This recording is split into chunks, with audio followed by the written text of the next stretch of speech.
Am I audible?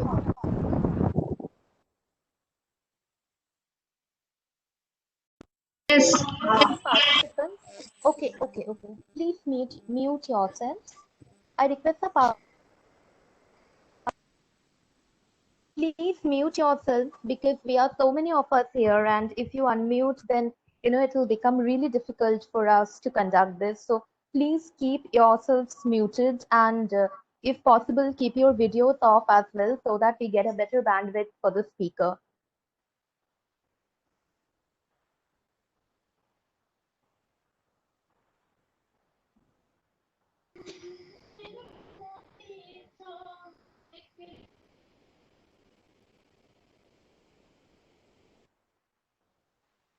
A very good evening to one and all. I'm Riddhi, Assistant Professor at the Department of Communicative English, Ashutosh College. On behalf of my department and the Internal Quality Assurance Cell at Ashutosh College, I heartily welcome you all to Communicatio Lumus, our series of national webinars celebrating the power of language and communication. Today, when increasing number of students are graduating every year, job opportunity can hardly match up to the demand for jobs, a problem which will become even more insurmountable in the post-COVID scenario. Therefore, strong language and communication skills are in fact really crucial to give you that much needed edge in the job market and to help you make a powerful impact. Our series, Communicatio Lumus, seeks to explore some of the exciting career opportunities for those who excel in language and communication.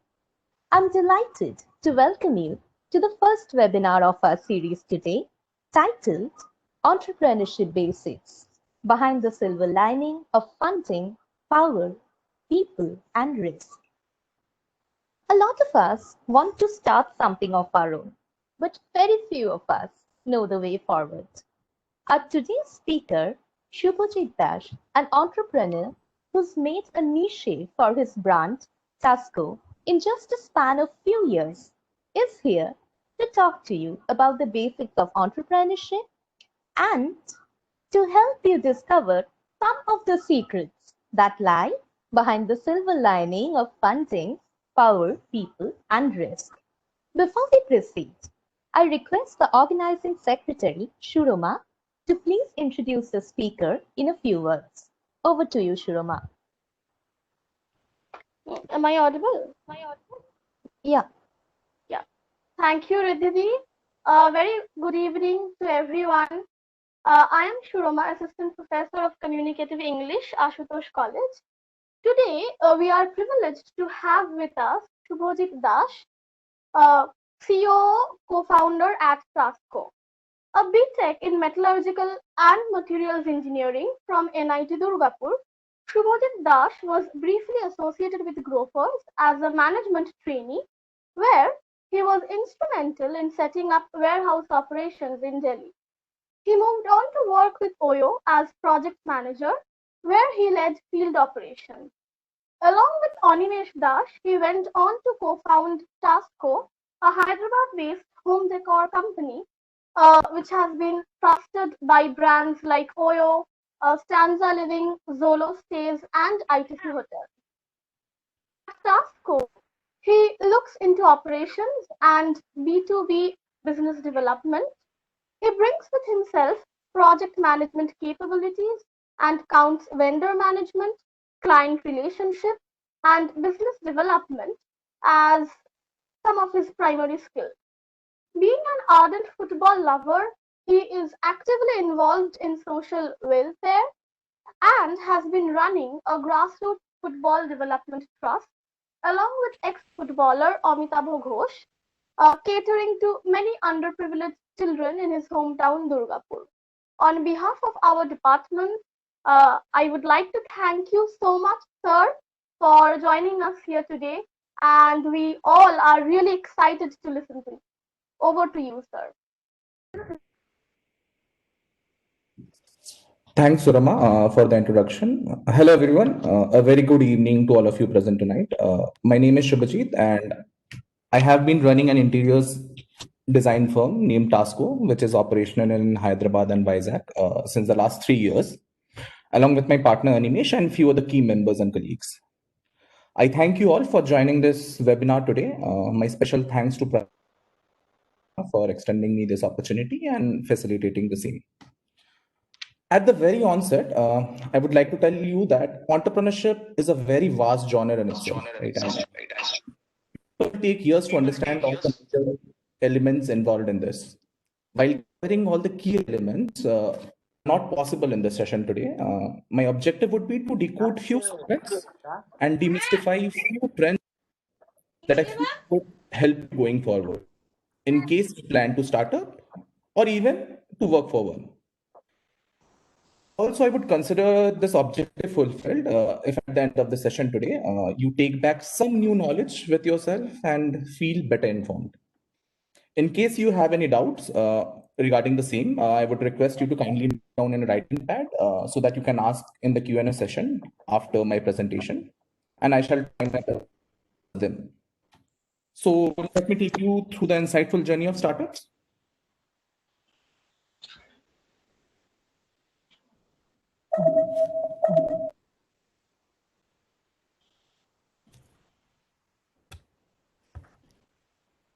Hope it is Just a visible to second, you. just a second. I would request all participants to please switch off your microphones because it's really, really difficult. And Shubhajit, if I have to mute everyone, then please unmute yourself if it's necessary, because once I mute everyone, you will also get muted actually. Okay. Okay. I have to mute everyone sometime. Participants, please, we request you to please switch off your microphones. Yeah, Shubhajit, please continue. Yeah. Okay, fine. I hope I'm audible, Riddhi. You're audible. Perfect. Okay.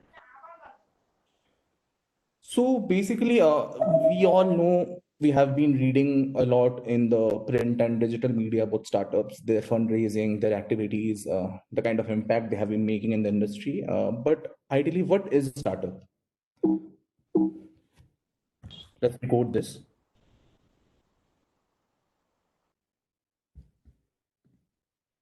So let's start with the basics.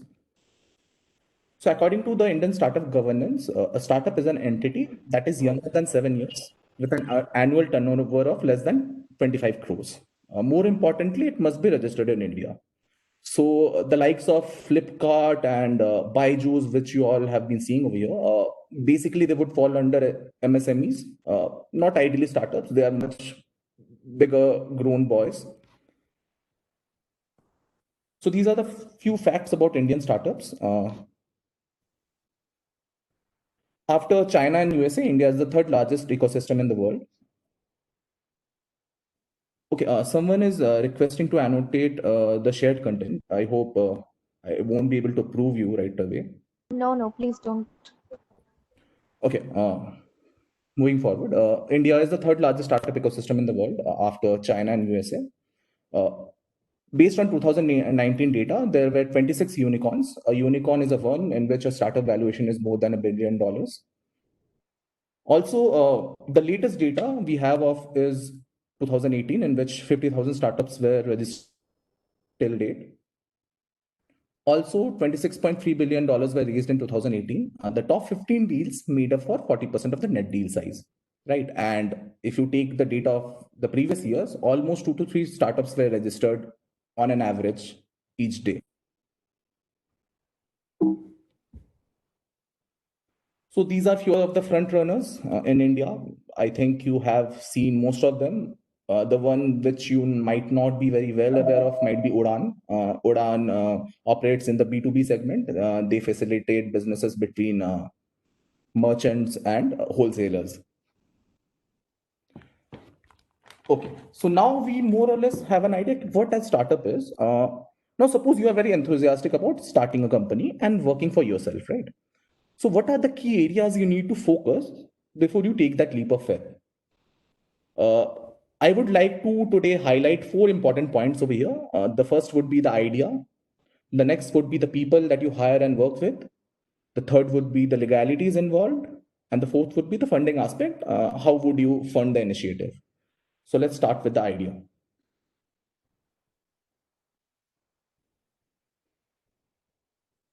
So you might be at two stages. There can be possibly two scenarios. You have an idea, you don't have one. In case you don't have one, how to hunt for a startup idea, right? There are so many out there in the market. How do you position yourself differently? So ideally, the basic the ground rule would be you start looking for problems. What are the practical problems which you can address in the society or in the market at large? Then you find the problems that you're passionate about. It might be content writing, it might be marketing, it might be operations, it might be a particular software, it might be manufacturing a product, anything. And what you do next is you look for an innovative solution. You look for whether a solution is already present or not. And if it is present, how much innovativeness you can bring into that solution, right? And let's say you have that problem statement in hand, you have the solution as well. Okay, you have come up to a solution and you now want to analyze if your solution is good or not. So one way of analyzing it is thorough market research. What you do in that is that you find addressable market size. So you look for industry reports, you look for surveys. Let's say you want to enter into the education field, right? So there are surveys published by top big four firms like PwC, EY regarding the education sector in India, how big it is. You get that kind of data from there. Or else what you do is you search for similar products and way to know your competition. Taking the cue of education, let's say there are several other companies over here who have started up, there are coaching institutes and all. So you know who your competitors are, right? And once you find a similar product, what you do next is you cross-check each and every feature to find how similar is your answer statement to that problem with respect to the kind of startups that you're looking at, your competitors. That would be a key focal point. Reason being, you need to position yourself a tad bit differently from the existing solution. Else, there are already devices out there in the market, there are already solutions out there in the market. How would you place it so that so what you do next is you refer to customer reviews as well to find any low side of the product. You can go to Google reviews, there is Yelp, there is mouthshut.com. You can improve them in your product. If you find the customer reviews, the customers who are complaining about a particular product, then you can understand what are the pain points over there, even for the existing products in the same domain as yours. So you can take care of them in your own product, right? And also what you need to factor in is the ease of use for the customers, the cost for you as well, and the cost that you are going to charge the customer also, and the ability to reach out to the customers. Another way would be after that, what you do is you interact with audience. What you do over there is you can make an online survey to know about the user expectations, features they want to have in the product, whether they want to avail services or not. There are many out there in the market. You can avail services of either SurveyMonkey, there is Google Trends, there is Key Survey over there as well. The next what you can do is you can harness the power of social media. It's all over the place right now. So you can harness that power, you can harness that connection. You interact with your connections, reach out to your friends, families, peers for validation. You ask them whether they like this product or not, the idea or not, the kind of solution you're trying to bring in, whether they like that or not. How good is that? You look for critical reviews, right? So that it takes you a step ahead of validation. And trust me, I have seen quite a few people who are very skeptical about sharing their ideas. They feel that until unless it is groundbreaking, absolutely earth-shattering, you are building something ultra tech which no one has done before. I can understand that concern, but for most of them, trust me, idea is just an idea until and unless you execute it, right? So the key to success lies in execution. So don't shy away from discussing ideas. That would give you that kind of validation which you require in order to participate in the market, right? So let's say you have an idea, you have a solution as well, right? What to do next? So this is ideally a product journey which I have kind of highlighted in front of you. So there are three stages basically. The first is called a prototype. The next is called a MVP or minimum viable product. And the third is a product stage.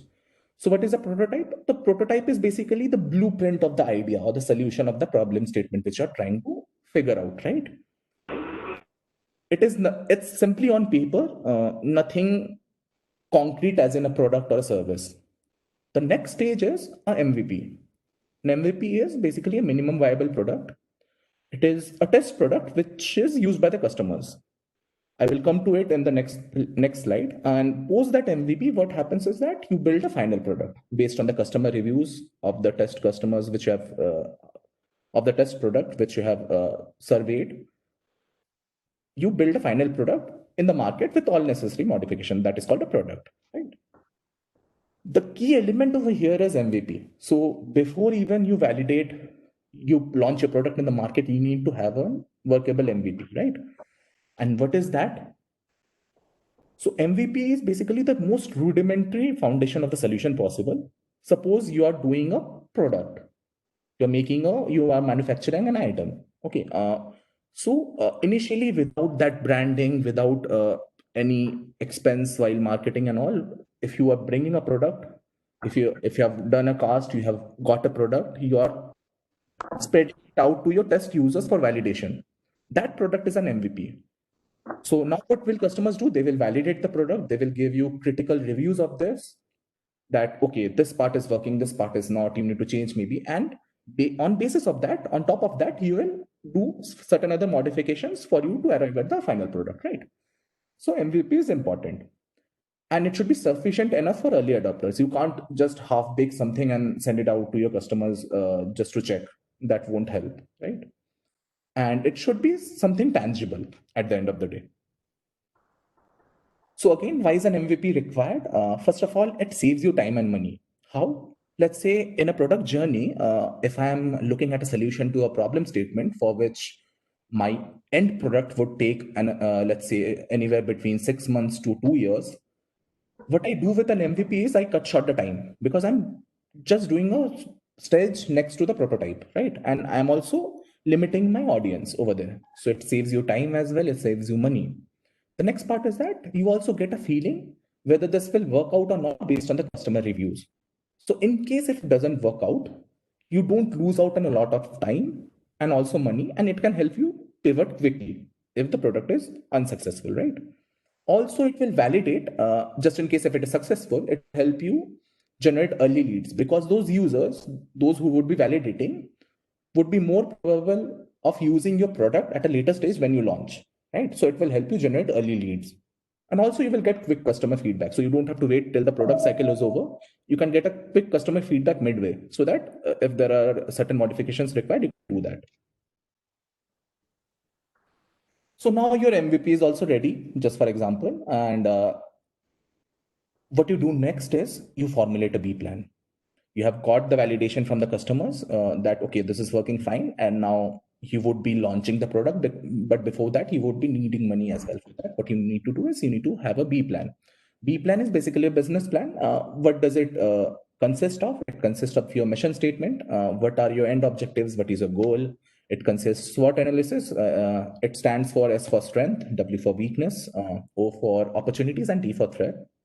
So that's a very descriptive, exhaustive analysis which you need to do over there. It also consists of timelines in which you kind of plan the next 2 to 3 years ahead, in which you lay specific timelines for product launch, when you're expecting to reach your first 1,000 customers, first 10,000 downloads, when you're going to break even, when you're going to actually earn some net revenue out of that.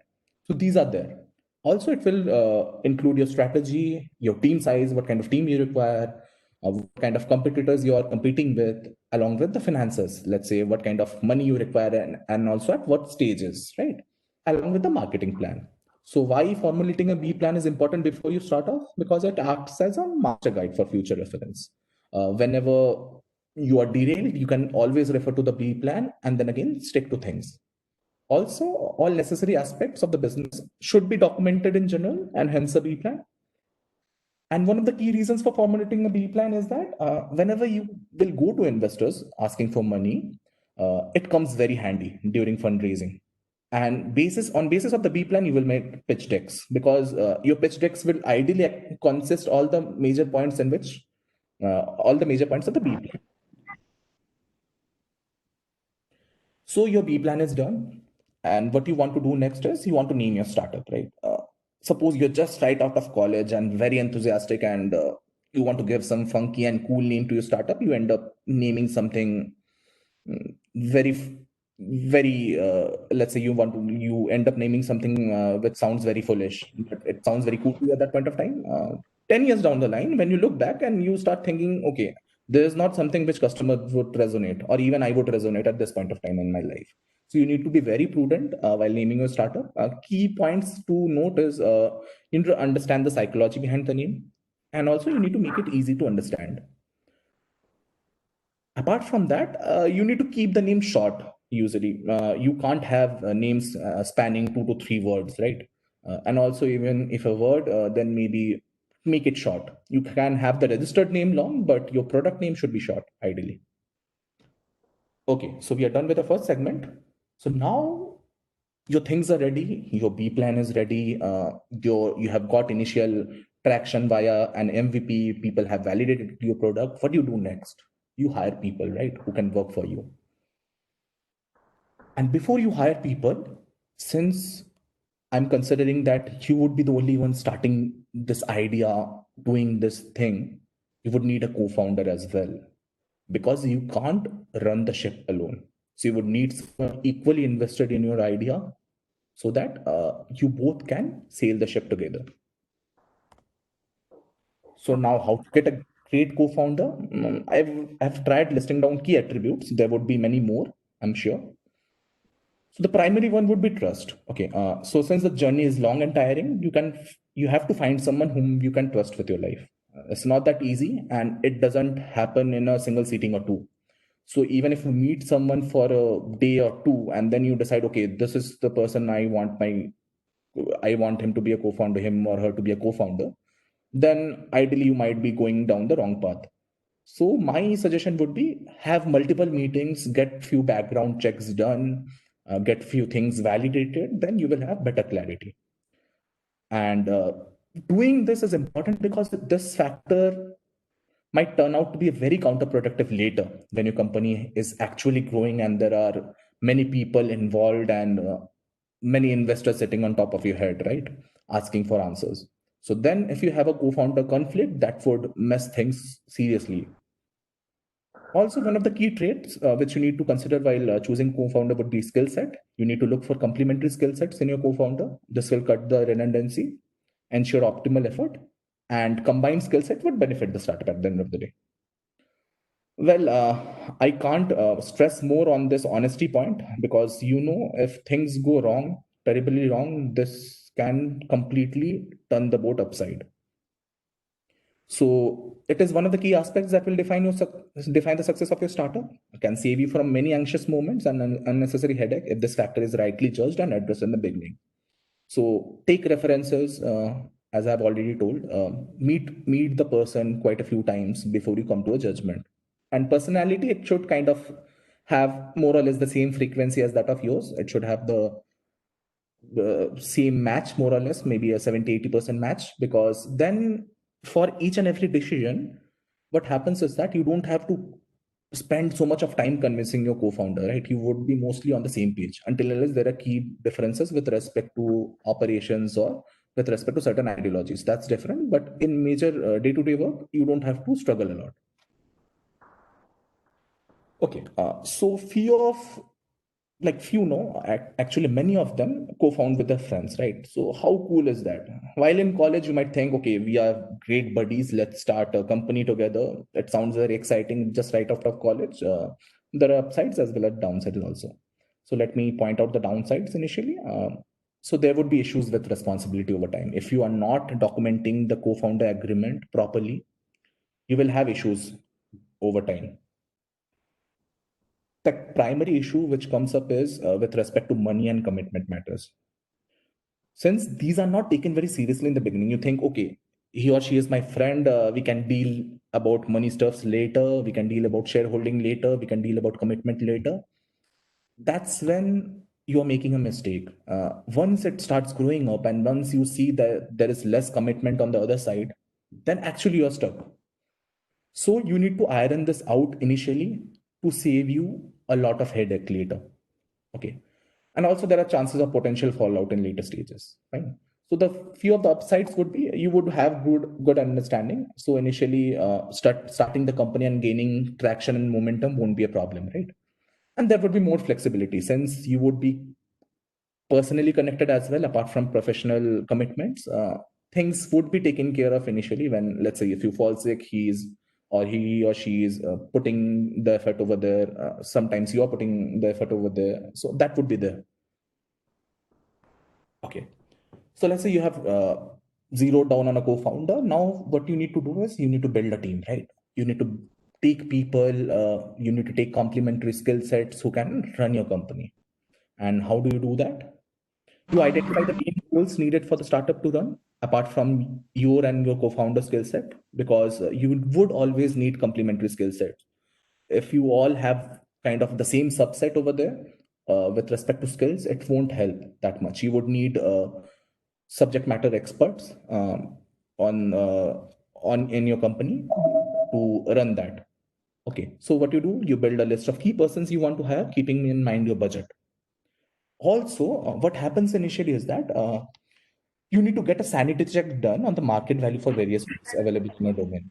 That helps a lot to plan your budget better. Let's say you have a budget of 50 lakhs for the entire year. You want to hire 10 persons, in which the most uh, person in demand, the role in demand, usually you thought that I can get it done at 10 lakhs per annum, right? And you can frame the rest of the budget accordingly. But when you are out there in the market, you end up seeing that that person won't even be coming below 15 lakhs.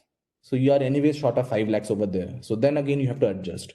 So always keep yourself updated with the market trends. That will help you a lot. And initially, when you start off, it's very advisable to keep the top deck light at the beginning. You don't want to have very heavy names out there like a CTO or a CSO or a CMO. CSO is a chief strategy officer, CMO is a chief marketing officer. You don't want to hire very experienced industrialists and very experienced veterans over there with high pay packages, because that way you will lose out on a lot of runway, right? So initially keep the top deck light. When and as required, when your startup grows, then hire. Okay. So the key point while hiring, you have to take into account is ensure that you have a well-defined job description. Startups usually overlook this point a lot. They keep the job description very vague and they hire for any and like for anything and everything, right? So it's better if you keep the job description well defined. That will help you zero down on candidates very quickly. And also the candidates can actually choose whether to work for that role or not. Later, it can save you a lot of hassle. Also, you promise what you can deliver to your employees. Have it very well documented. It's very important. Reason being, few things on verbal agreement, they don't stand later. You need to have it well documented to cover your part of legalities as well. Else, later you might be sued. Also, one of the key aspects is that cheaper is not always better, right? Quality comes at a price. You need to understand that as well. Since everyone would be starting up, you are also starting up, you might lure them, telling that, okay, I have started up. You come at, let's say he's earning a lakh a month, and you tell him or her that, okay, come here at 20,000 a month. We will later grow and maybe then we will increase the salaries. That usually doesn't work always. So you need to keep that in mind also. If you're requiring quality, you need to shell out a bit of amount. Maybe not in tandem with the market value, but still close to that. Or else you have to like shell out a lot of ESOPs, which I will come in the later stage. Well, the next point is pretty obvious. Where do you find candidates? You can look out for LinkedIn, Glassdoor, and other portals over here. Also, my point is interns can play a very vital role by bringing in fresh ideas to the table. And they are just right out of college, even few undergrads also, and they bring in a lot of new perspective in a startup, right? Sometimes people are hardwired, but they are not, right? They're open to experimentation. So in case if you are finding some worth in their contribution, I would suggest initially to at least honor certain commitments and pay them a little. Just don't exploit them in the name of experience letters. That doesn't leave a very good taste with them. Until unless you're a Flipkart or an Amazon, that's different. But if you're starting up, just don't think that they are free resources, easy to hire. You are just exploiting the system, nothing else. Also, always respond to job applications and intimate rejections or selections on time. This is very important. Even few big companies falter on this. The reason is if interview processes, if they are dragged long, can leave a very bitter taste in a candidate's mind, even if they join or they don't. And just for example, if you go on LinkedIn or Glassdoor, you will find several instances on people ranting out their frustration that they had given an interview, they didn't even received any feedback. They had several rounds spanned over a span of 6 months or so, and that usually is not very good PR for the company, right? So next point would be the key attributes to look for in a candidate while hiring. I think these points are self-explanatory.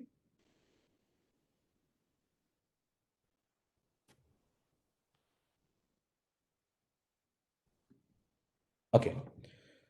So these are few of my observations which I have found while running a company for the last 3 years along with few of my partners. Hire young and passionate people who are willing to take risks and are open to trying different things.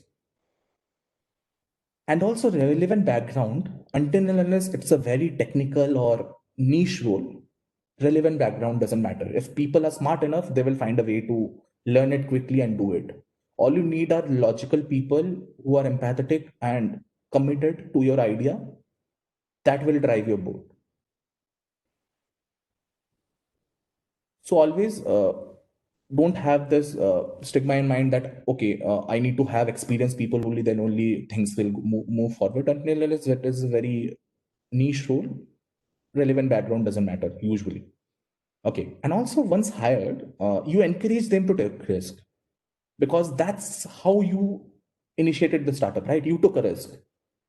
So you also instill the same kind of ideology in your peers. You tell them that it's okay to fail while taking calculated risks, provided they learn from their mistakes and don't repeat them.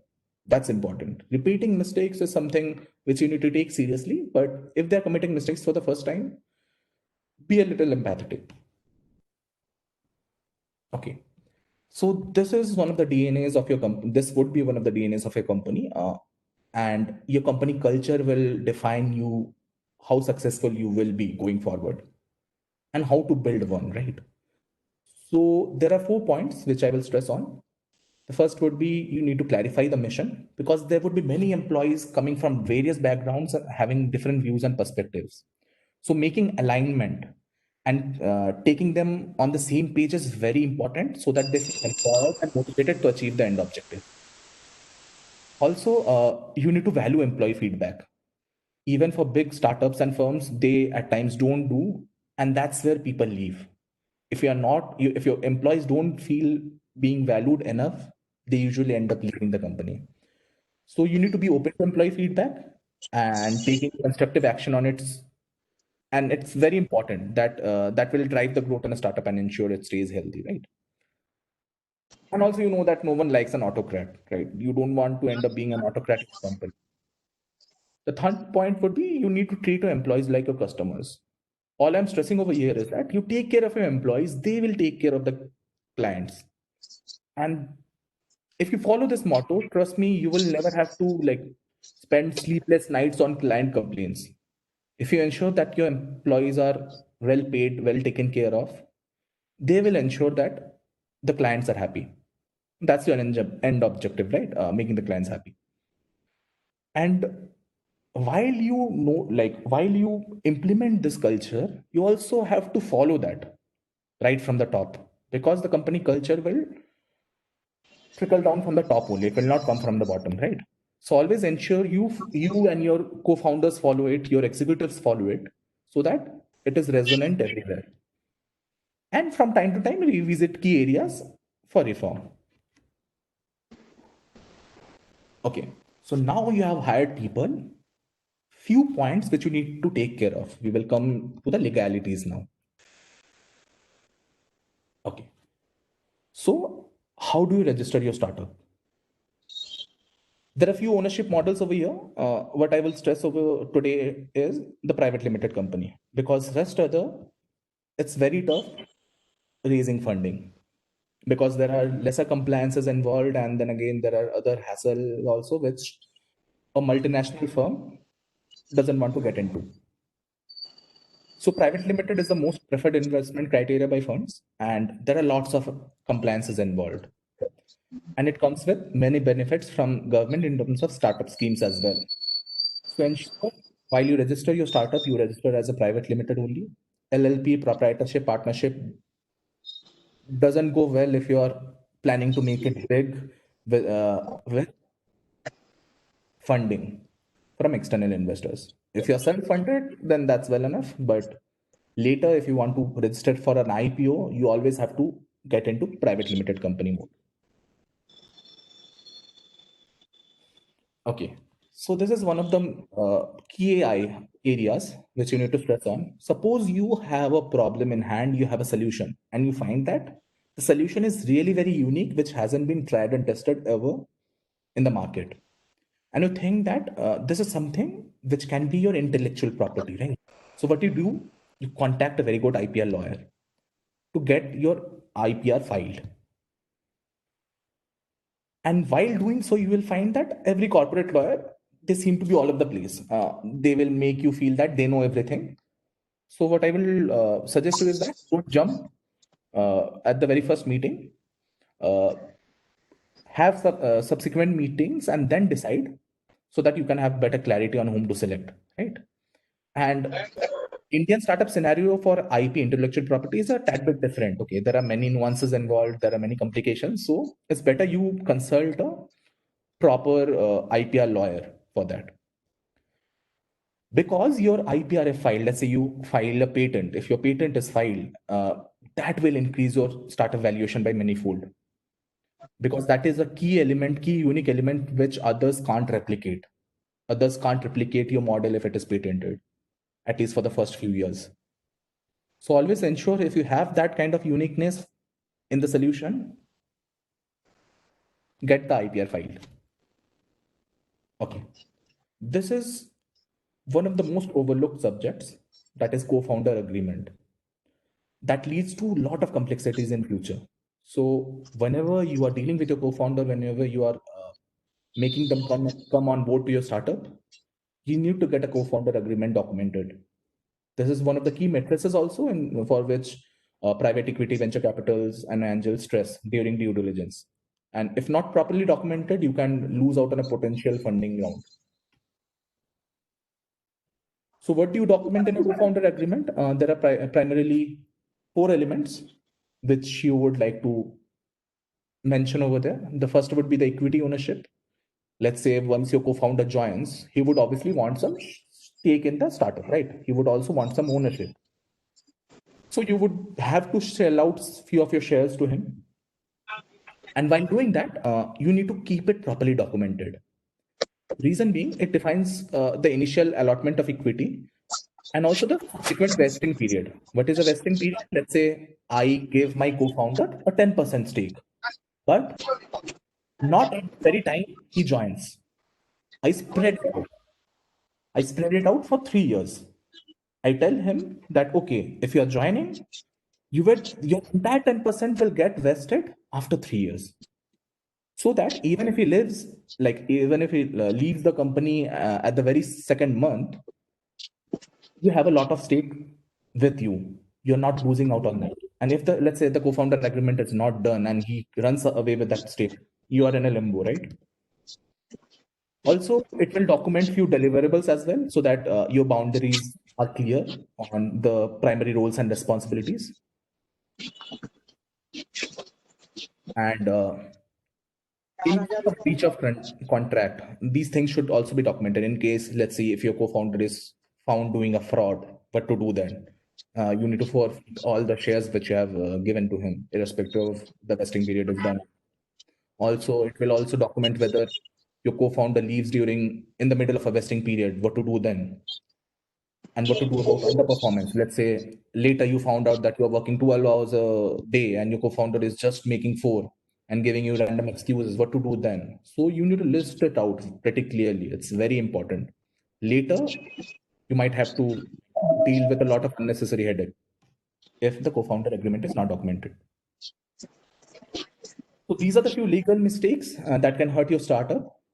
Not negotiating a co-founder's agreement. I have stressed it. Not starting the business as a company. Later, when you're going for IPO, you will have a real-time headache. And also it might delay your investment round till the time you're not getting yourself registered as a private limited. Not evaluating regulatory issues in your businesses. There are many compliances, be it GST, income tax, professional tax, ESI, PF. You get a very good CA on board, you get a very good lawyer on board.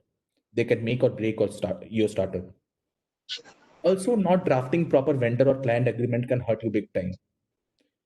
You need to get a lawyer who can document your vendor and client agreement. You need to create a template and run it down via a lawyer.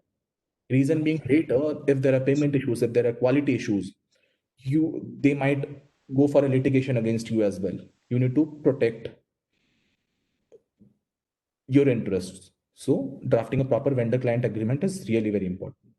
Also, not considering intellectual property rights over there, or not having a privacy policy and effective terms of use, or not choosing the proper legal counsel, that can really hurt your startup, right?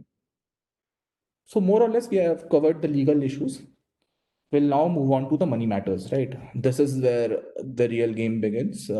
When people start funding in your company, when you start looking for funds, because that is what attracts people at the very beginning, right? A startup is raising $1 billion, $1 million, few hundred millions. You keep on hearing to it every now and then. You keep seeing it in print and digital media. I will just try and demystify few of the terms over here. Okay. So what are the different avenues to raise funds for your startup? Suppose you have thought of starting up, you have registered your company. How do you raise funds? Because you would need money at the end of the day, right? To hire people, to run the operations, to ensure you do proper marketing so that people can buy your product, to have all the legal compliances in place. You would need money. And more often than not, you won't have that amount of money, right? With yourself. You will have to raise that money. So how do you do that? These are few of the avenues over here. You can do it via friends and families. You can bootstrap via your own savings. There are angel investors. There are few government start schemes which help.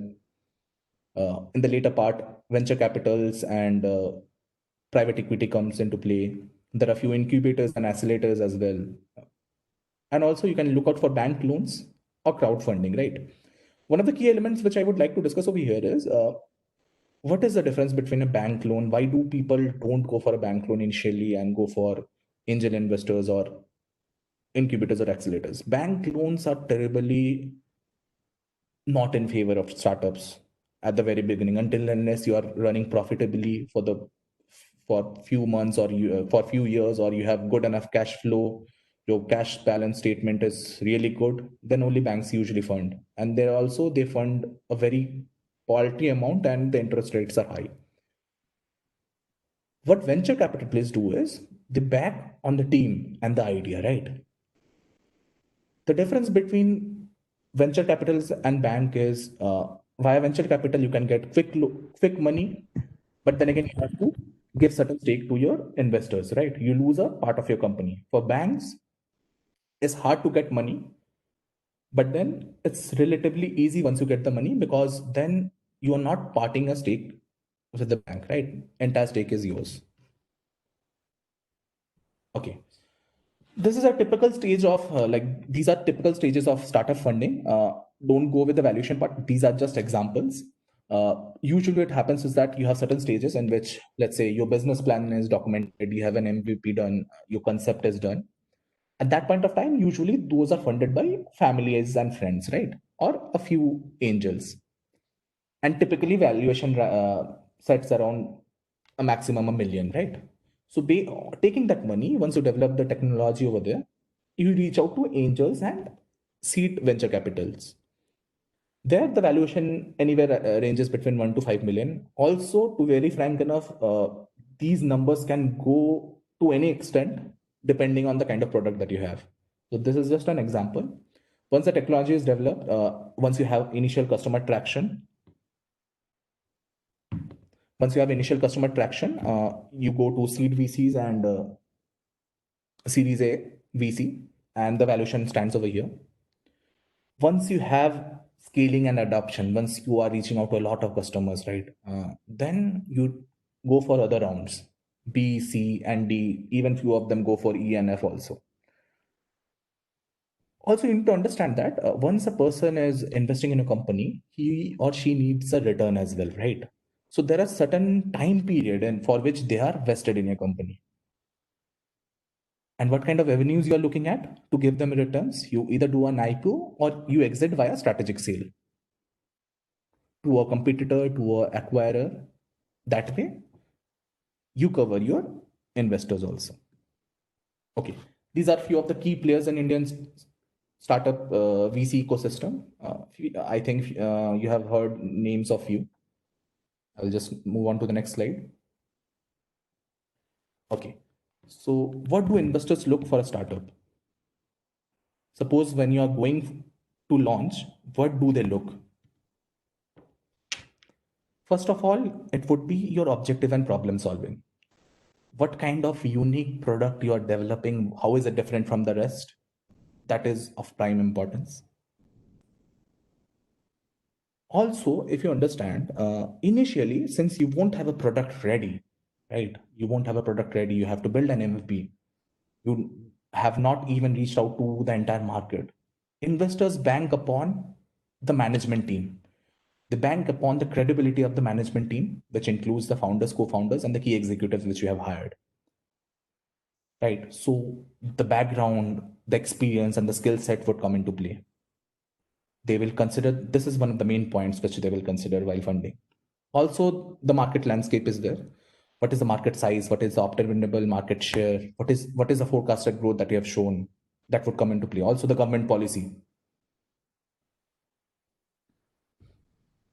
Few others would be competitive analysis, how your competitors are doing in the same field, how well funded are they. Suppose you are an education startup, okay, and you want to go big and ask for funds. There is already a Byju's in place with good amount of funds. There is also an academy in place with good amount of funds, Vedantu in place. Investors would then ask you, why do I fund you? Because they have bigger firepower. They might spend everything in the marketing and overpower you, right? So these are there. You have to have a proper competitive analysis also. Also, they would drill down and check your customers and suppliers, whether proper contracts are in place or not. They will have a look at your sales cycle. Even there are investors who act as dummy clients and will call your sales team posing as clients, right? That is there. You need to be very, very about and always ensure that what kind of information you're rolling out to the investors. Never lie, never inflate your numbers, never lie. Because at the end of the day, if you get caught, there is a serious penalty involved as well. You don't want to fall into that segment. Financial assessment, obviously, your cash flows, your assets and liabilities, even few founders, even few investors, to say, they go to that extent that they check the founders' personal cash balance and whether they are having big liabilities or not. That is also there. They will also look at the exit avenues, whether it is good enough for an acquisition or not. What are the potential bigger rounds of funding that you can get? And scalability and sustainability is obviously an issue. Okay, so this is typically an equity dilution chart, and this is just an example. There are various other models also. There are various other players involved also. This is just to give you an idea. Suppose you're starting off with a company, you are having, just a minute. Yeah. Suppose you're starting with a company, you are having 100% of the company with you initially. Then you get a seed investor, suppose friends and families. They are willing to invest at a certain valuation. Let's say the valuation of 400,000. And they're telling, okay, I will invest, let's say 20% of that valuation. I would invest 20,000 in that or 80,000 in that, and I will take 20% of the stake of your company. So your dilution comes to from 100 to 80%, right? 20% goes to the seed investors. In the next round, angel investors come. Typically, they ask for 20%, just for example. And what will happen is that 20% will go on a pro rata basis. So your seed investor will shed 20% from his own stake. You will have to shed 20% of from your own stake. And that's how this round will operate. And this would be the equity holdings after this round is over. Same with Series A, Series B, Series C. And finally, if you are going for an IPO, that's how the table looks. This is just a typical table. There are various cases involved also. Okay, I think this is the last topic. What are ESOPs? So ESOP is employee stock ownership plan. You have heard about it a lot, maybe. Initially, what founders do is that they usually don't have that much amount of money to pay you at the market value. So instead, what they do is they give you certain shares of the company, which you can vest later and take more returns. Okay, since you are sacrificing your market value and going at a lower pay grade, the company gives you certain shares to compensate that. That is called an ESOP. So what is an ESOP? So ESOP works in this way. Suppose you get an option to buy a certain number of shares in the company at a fixed price, usually at a discount from the current value. Suppose the share value is currently 100 rupees per share. The company might issue you at 20 rupees per share. Okay. And there would be a certain vesting period as well. Like you do it with your co-founder. For an employee also, suppose if you are giving 1% to the employee today, you would have a vesting period of either 3 years or 4 years.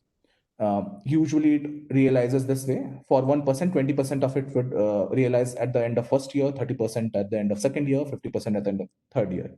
So after 3 years, you will get 100% of your 1%. If you leave in the middle, let's say if you leave after the first year, you will only get 20% of 1%. That is 0.2, right? That is how ESOPs function. So what happens after you have serviced the vesting period over there? So there is a limited time period in which you have to buy that share, right? So the company had issued you share at rupees, let's say 10 per share. You have to buy it at 10 per share. If they are giving you 100 shares, you do it at, let's say 10 into 100. You shell out 1,000 rupees and get the stocks delivered, right? Once that is done, how you can benefit later is that company usually arranges subsequent buyback and funding rounds, right? That is where you can vest your shares. That is where you can cash in. You might have heard in few of the cases, if you are following The Economist or the Economic Times over there, that there are certain companies, even TCS and all, they go into buyback mode. Even for certain startups like Paytm and all, they increase the ESOP pool, and then again they give time to time options for employees to liquidate those shares. That's how this works. Okay, so now coming into the COVID crisis. So what to do over here? Suppose if you're already running a startup over here, how to survive and then thrive, right? So how to stay afloat in this pandemic? I have listed down 4 key points. The first would be you need to reduce your cash burn, right? Keep a tab on your essential expenses. You vacate office spaces to cut down costs. You ask employees to work from home. Until it's absolutely necessary that you need to have an office space, you keep it. Else, you ask them to work from home. You use your marketing budget very optimally. Okay. Apart from that, what you do is you maximize the cash influx. How do you do that? You focus on the closing deals. Suppose although all the people to close them, right? So that you can get some operating cash. You take credit from your customers and vendors as well. You renegotiate those contracts, right? If you're having a credit period of, let's say, 1 month for a certain vendor to provide you goods, you ask them for a buffer period of 3 to 4 months. That's how you save some amount of cash over there. Also, certain assets, if you feel those are not required at this point of time, you sell them.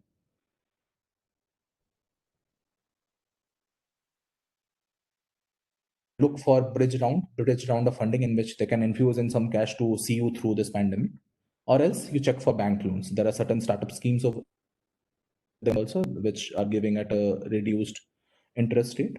You reach out to that. Apart from that, coming to the employee perspective, you take proper safety measures. So if your employees are working on field, you ensure that they are following the guidelines, they are wearing masks, keeping themselves sanitized from time to time, and you ensure that they're covered with medical insurance. That is a very key aspect, right? You don't want to lose out on that point.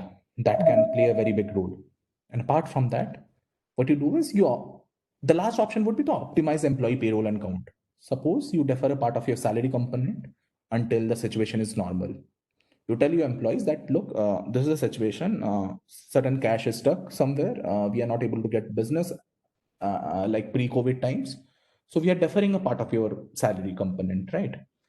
And the final stage would be, which is obviously not advisable, but reduce the head count if at all nothing is working out, right? You have to reduce the head count. You need to run that ship and ensure that it is sailing. Later, you can add more people. You can take them back once the company is healthy, right? So you reduce the head count, but ensure that if you have paid for their insurance, it stays because they would need it, right? In this current scenario. Fine. So that is it for today. This is what my presentation was.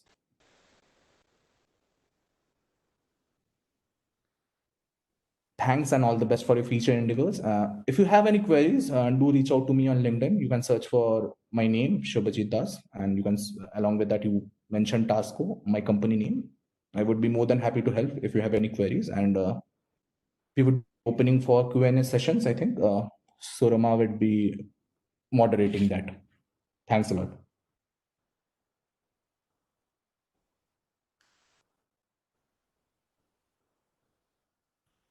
Unmute yourself, Shuroma.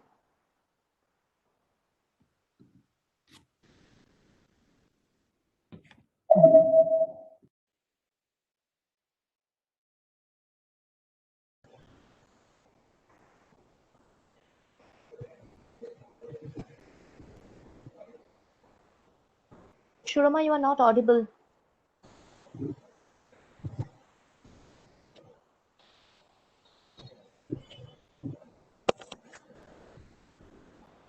Shuroma, you are not audible.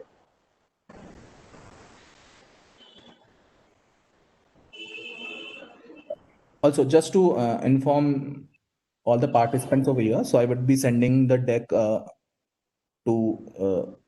Professor Surama and Riddhi, and they would be rolling it out to you at a later stage so that you can have kind of a guidebook. I don't know how much beneficial it would be, but I think it would come out of some help to you.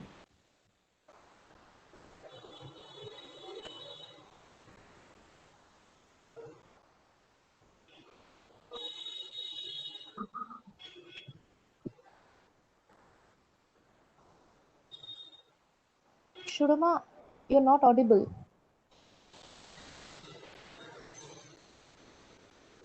শোনা যাচ্ছে?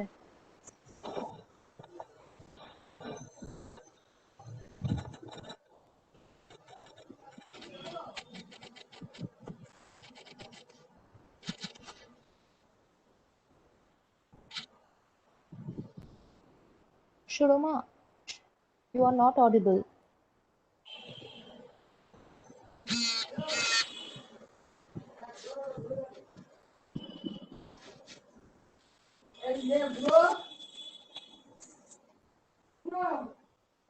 There is some technical issue. Participants are requested to please switch off your microphones. Please cooperate with us kindly.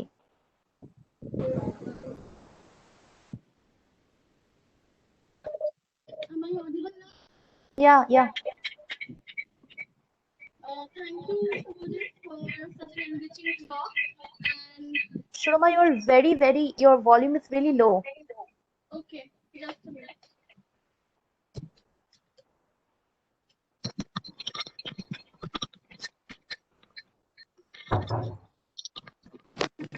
Now? Hello? Yes. Participants are requested to please mute yourselves. Shuruma, yes. Yes. Am I audible now? Yeah. Please continue. Yeah. Yes. Thank you, sir, for such an enriching talk. And I'm sure the last 40-45 minutes have been an eye-opener for all of us.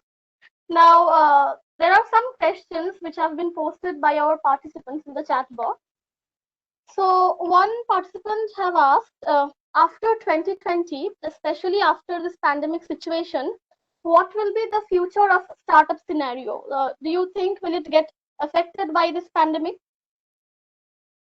Okay, for that, I need to just tell that participant is that economy works in a certain way, right? There are certain cycles involved. So right now we are going through a depression, and I'm pretty much sure that we'll bounce back. Though it would take some time. Initially, if you are looking at a very near future, like 2021, things would start taking shape. But once 2022, 23 kicks in, things would really come into play. The economy play.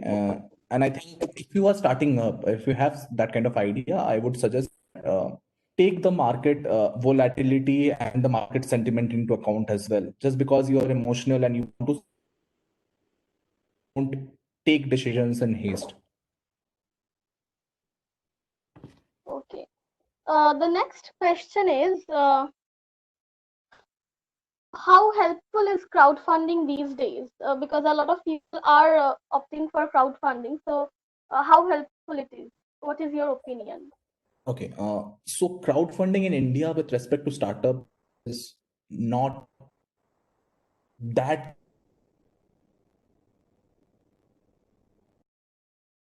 certain markets and all do, because crowdfunding usually in Indian ecosystem they are done for either medical emergency or another helps for funding. But with respect to startups, not much into play, because there are certain legalities involved as well. Because if you are getting yourself crowdfunded, you will have to enlist each and every donor over there. You have to get into an agreement, and there would be involved as well. That's a very complicated legal process, because if someone is crowdfunding you, he or she would be expecting a return. This is not like giving someone a donation for medical emergencies or getting someone helping out someone for their studies, right?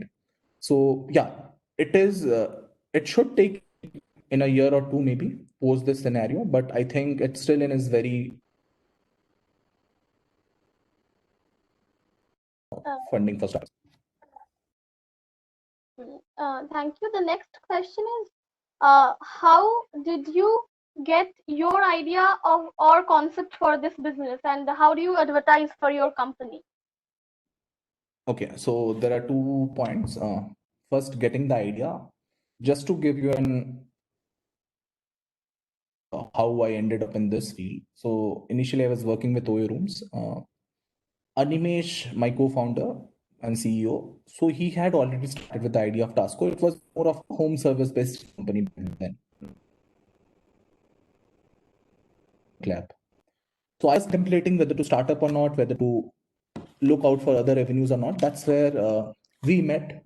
We formed a team, and then we pivoted the business model to interiors, because running a company in the same tunes of Urban Clap, House Joy was not making sense to us. It was a very low margin business, and it had its own hassles every day, right? You have to deal with a ticket size of 500 to 600 or max 1000, and the minimum ticket size might even go 50 rupees or 100 rupees. You don't make much of money over there. But then again, for individual orders, you have to follow up a lot. Then we thought that the B2B market, especially the interiors and renovation, that is more lucrative, and that way you can self-sustain your business, right? You can earn real money at the end of the day, and you can have a positive cash balance, and that's how you can run a company. With respect to B2C, with respect to home services, it was really very tough. We were not making money at that point of time. That's how we pay. Second point is, how do we market? We have a marketing team. We have outsourced the marketing exercises to the based out of Pune. What they do is, we have a budget in hand. We give them a certain budget every month. They post all the content on Instagram, Facebook, and LinkedIn over there, and we run time to time offers and boost certain posts over there. Apart from that, we have a SEO team also, which takes care of our website rankings and website blogs. They are based out of Punjab, so we have outsourced elements to them because we wanted to keep the core team lean. We didn't want to hire people over here and then take a call. So we left to the experts over there. The next question is, if a student is thinking of starting a business, should he or she serve similar concerns before starting up such business, or he or she should just start the business? What would you suggest? No, I would suggest that you need to think out a lot. Don't start up just for the sake of it, because later you have to deal with a lot of complexities, a lot of compliances, and if you are not really ready for that, if you don't have cash balance with you, that kind of cash runway with you, it would die a quick death, right? So even if you want to start up, you start it at a very small scale. You prove that market over there. Even if you are serving, let's say, 10 to 50 customers for the first 1 year, if you are serving 10 to 50 customers a month and still making money, ensuring that your employees are getting paid and you are getting paid yourself, that's still fine. But in the name of scaling, if you try and scale up very quickly without even validating the product or without even capturing your home ground, that way, and if legal aspects and compliance into account, that might pose a very big problem for you later. The next question is, in the post-COVID situation, people will want a stable job. So how do we attract them to join startup? How do we convince them?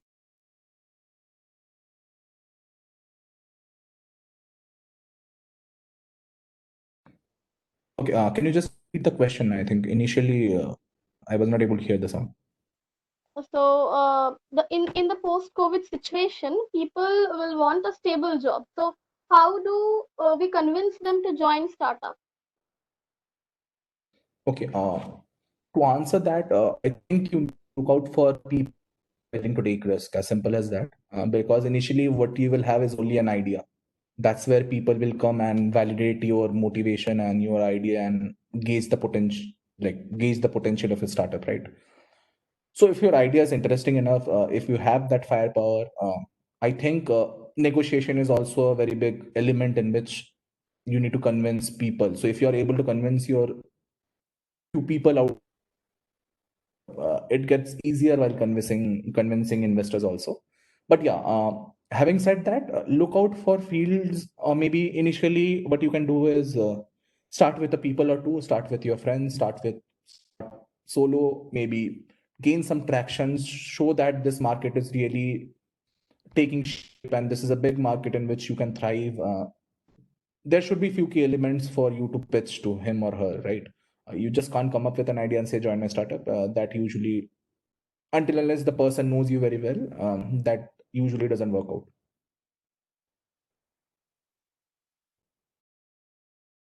The next question is it absolutely necessary to have a certain background, because most of the successful startup founders are engineers? So how will you answer that? Not really. Having said that, it also depends on what kind of field you are in, what kind of experience you have had, what kind of logical mindset or analytical mindset you have, or the kind of background you're dealing with. If, let's say, if you're into marketing, absolutely not that you need to be an engineer, but let's say if you're into production, manufacturing, you need to at least have someone who knows the nitty-gritties of these, the supply chain system or not. Even let's say if you're not, you take someone. So yeah, to answer that question, more often than not, relevant background is not very important if you're starting up. But then again, if you are not on top of things at the end of the day, let's say if you're starting something which you don't have any domain knowledge about, uh, it won't go far. So either you get that skill set very quickly so that you can control things, or else you need to have someone as a co-founder who is really great in the market which you are in, so that he can complement the skill set that you have.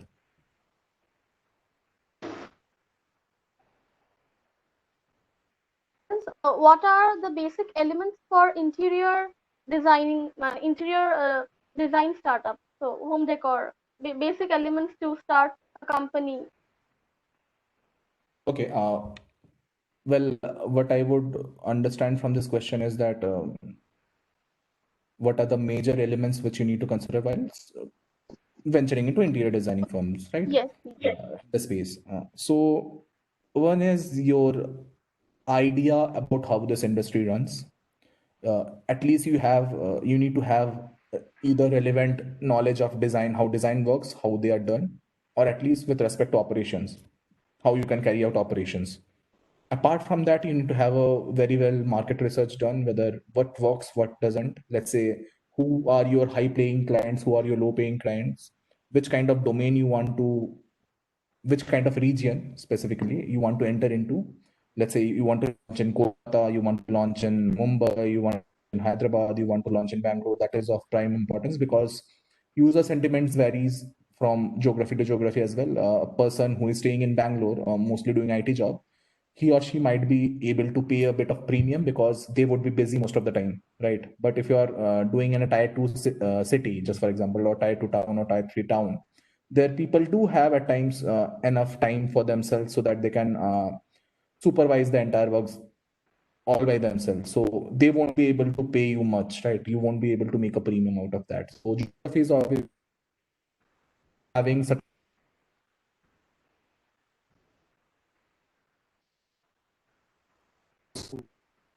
the background check done.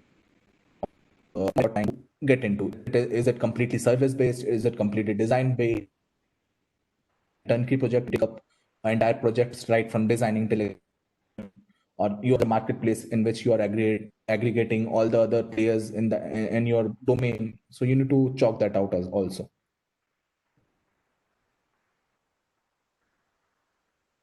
The next question is, which is more crucial to the success of a startup, the idea or the execution of that idea?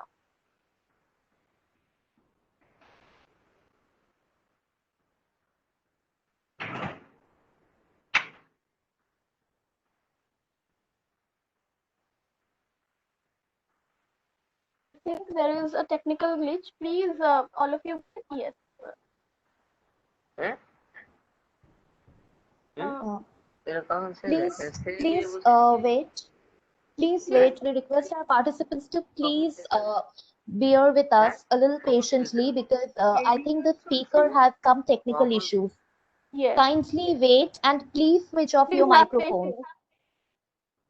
Please switch off your microphone.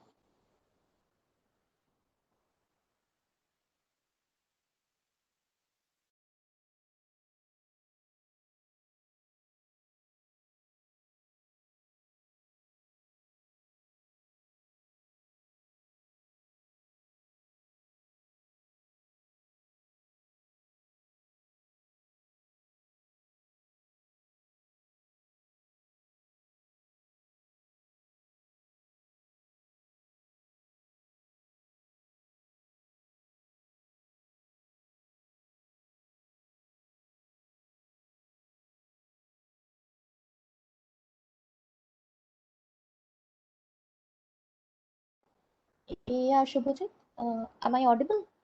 Yes. Shubhajit, are you being able to be here?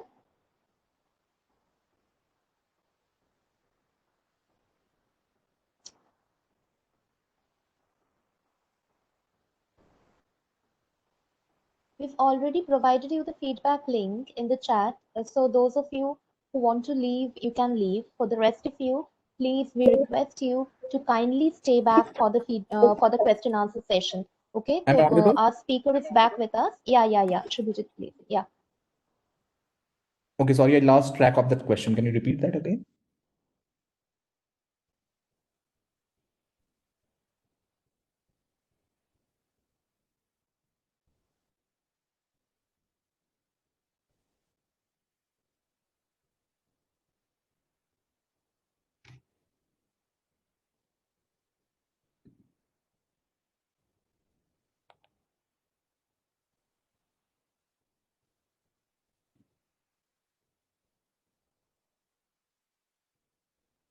Hello. Yeah. Yeah. Am I audible? Yeah. Yeah. So there's a question. Someone wants to ask you, what job opportunities does COVID bring to economists? Two. What job opportunities does COVID bring to economists, people in economics? In economics. Okay. So, fine. I think the regular job opportunities would obviously be there. Apart from that, what I would like you to do is develop certain skill sets with respect to financial modeling. You can go for data analysis. That is something which would be the next big trend. It's already the next big trend. So if you are even going for a CA or a CPT or even a CFA would help you. And I think economy or economics as a subject matter would always be relevant, whether it is COVID or a non-COVID situation. So all you need to do is just stay a bit calm and patient right now till the time the situation goes away, and then I think things would be normal, pretty much normal. Meanwhile, you can just develop certain skill sets with respect to data analysis, with respect to financial modelings. I think that should be good. All right, Shurama, are you there? Shurama, are you there? Yeah. Shurama, we can't hear you. We can't hear you. Are you there?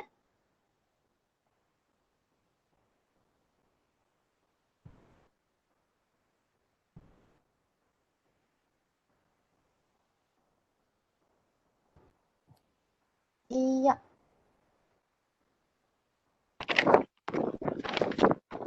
Am I audible? Yeah. Yes. Okay. Yes.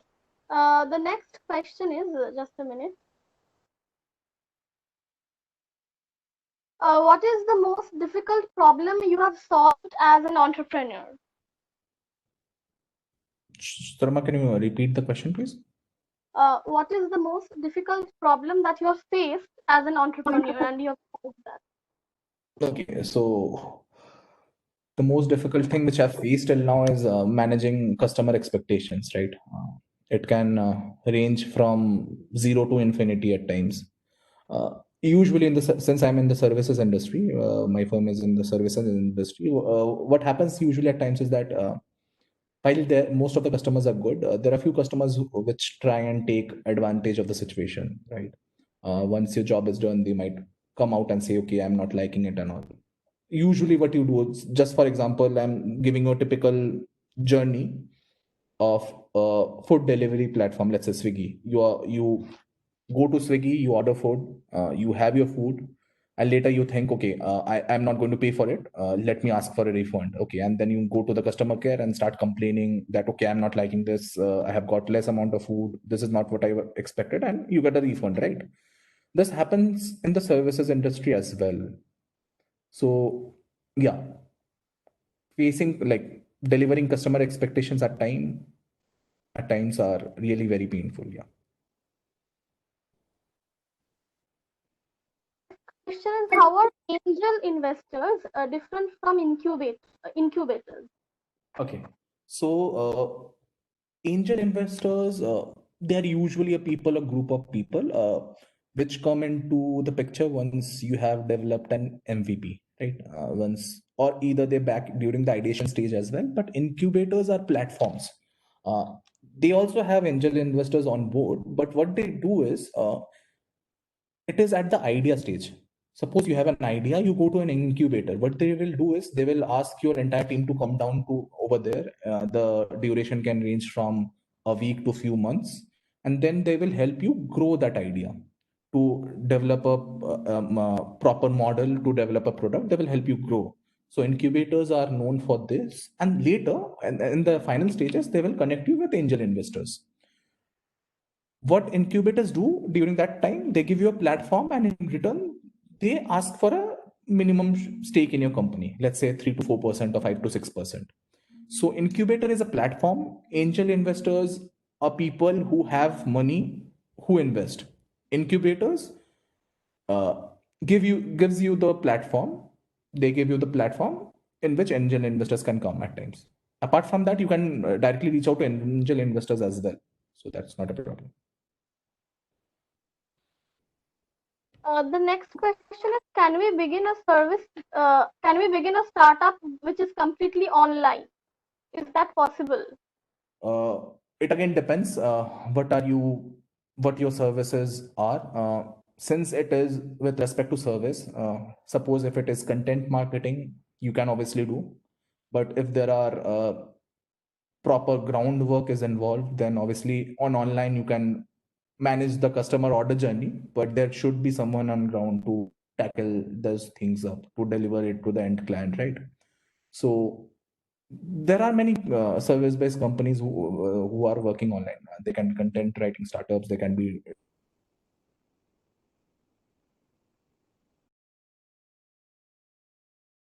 it's possible. You need to look at the genre which you are dealing in.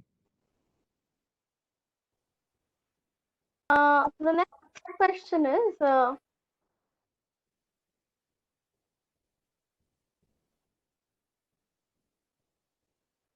if a company is running at a loss and is about to be ruined, what are the emergency steps that the founder must take to ensure its safety?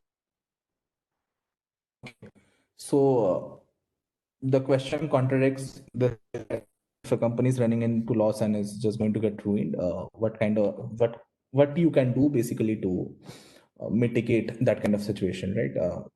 First of foremost, what I would say is that since I had referred to my slide as well, you cut down all your operational expenses. If that is the case, you stay low. You don't spread out too thin. You stay low. You cut down all your operational and marketing expenses. You put like in extreme situations, you put the staff on bench without pay. Let the situation come to your favor. You look out for which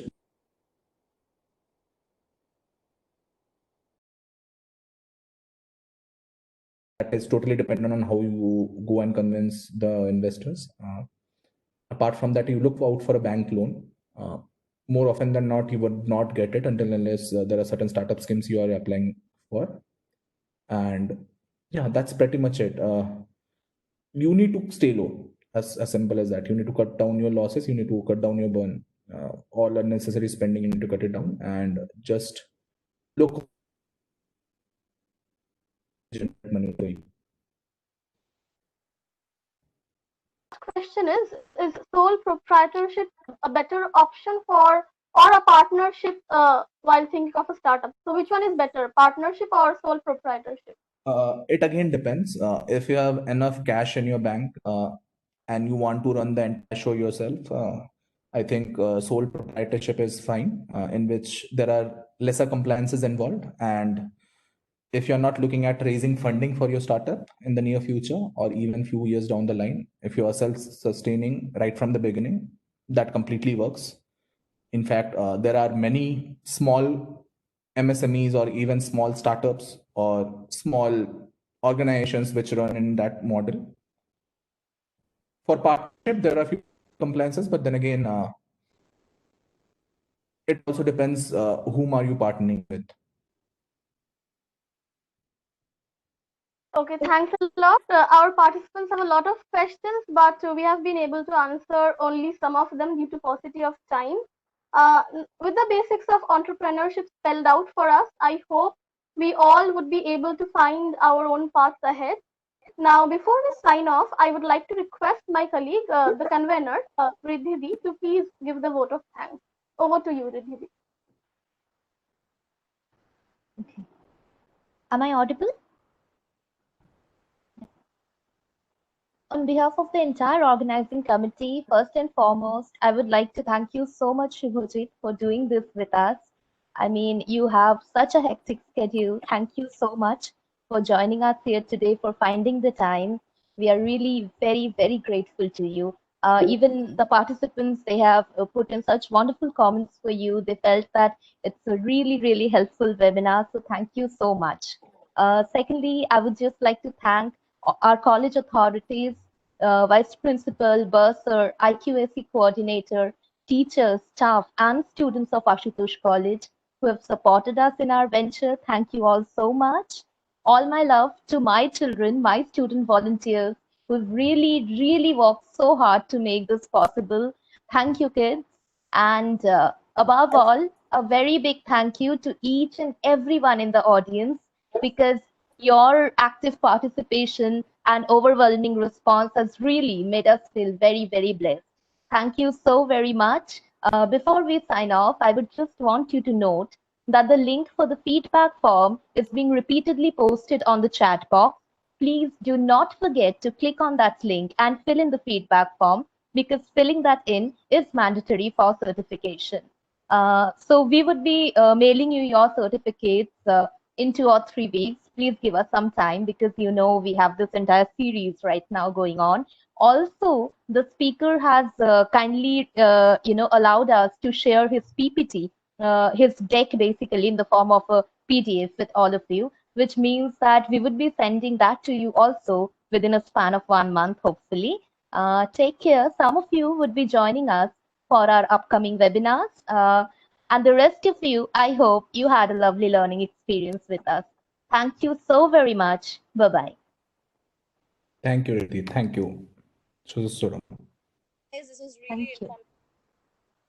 look forward. And Shubhajit, wonderful job. Keep it up. Hey, thanks a lot.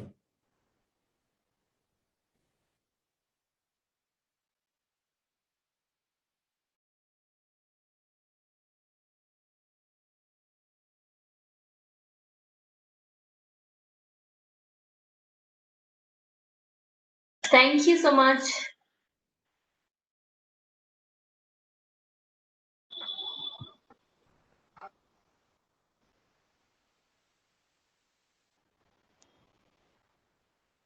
Riddhi, can I leave now? Yes. Ridhiti, are you here? Yeah, surely. I'm just sharing the feedback link for some participants who might not have, till now filled it in. I That's think all. Shubham Thank can you. leave now, right? Yeah. Okay, thank you, both you.